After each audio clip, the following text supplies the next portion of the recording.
So what really is the difference between motivation and discipline?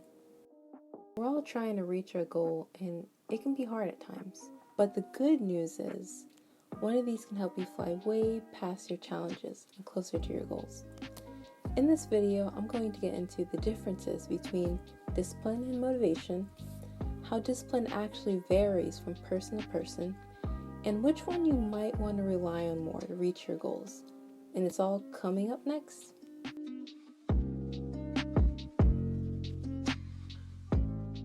So, motivation and discipline are two sides of the same coin, but are very different. Motivation is the reason or reasons one has for acting or behaving in a particular way. It's basically the why behind the goal.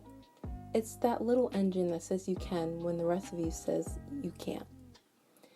Now, the problem with motivation is that it's not reliable because it's always coming and going.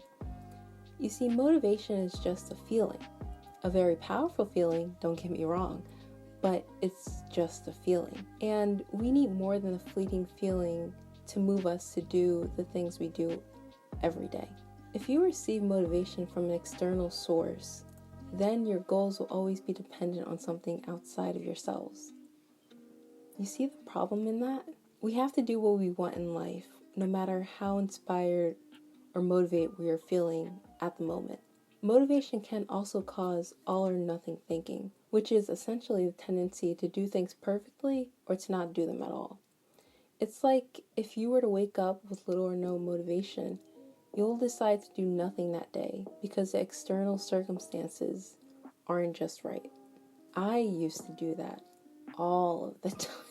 I would do that so much. It's gone better. It's definitely gone better. But honestly, if any of you guys have ever experienced that, and I'm pretty sure most of you guys would be able to raise your hands and see that it's happened to you too. We've all been influenced by external circumstances, but we should try to change that.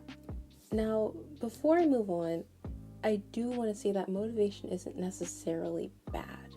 It can be very powerful in helping us do things at a quicker rate, but it shouldn't be the one sole factor that's making us do it in the first place. Because where motivation ends, discipline starts. In the dictionary, discipline has two different definitions. The first one is the ability to control one's feelings and overcome one's weaknesses. Two is the ability to pursue what one thinks is right despite temptations to abandon it. Discipline helps you get back on course when you start to fall off your path.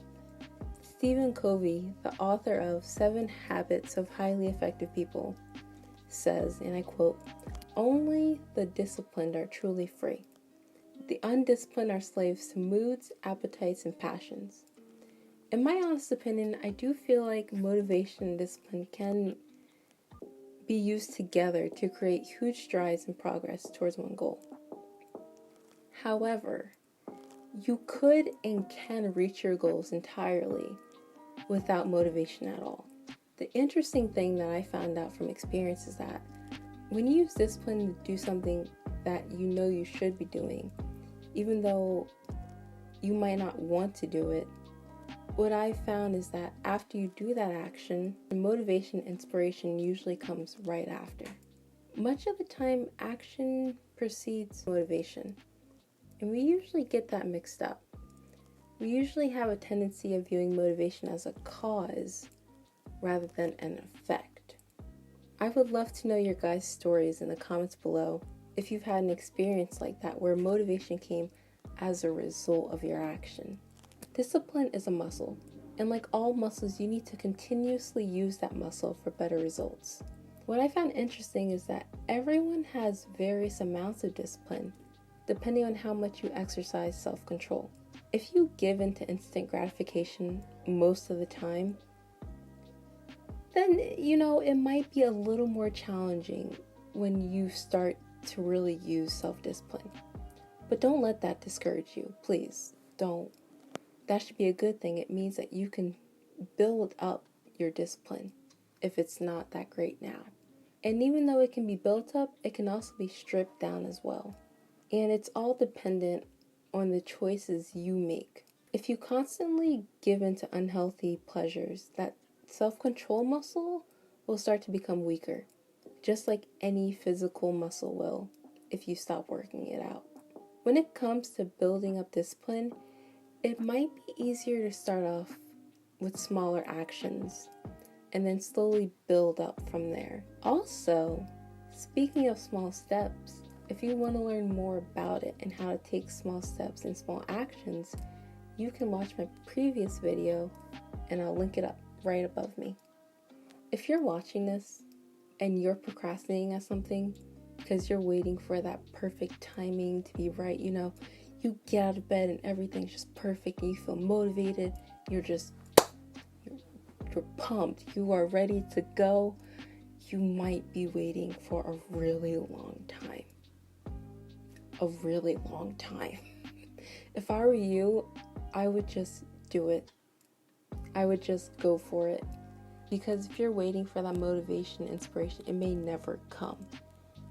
It might just be on the other side of you taking that action, but you'll never know unless you decide to do so. Motivation and discipline are on two sides of the same coin, but are very different. Train up your discipline. Train it up. Because motivation is temporary, and discipline can get you to where you need to be. Thanks for watching. I'll see you next week.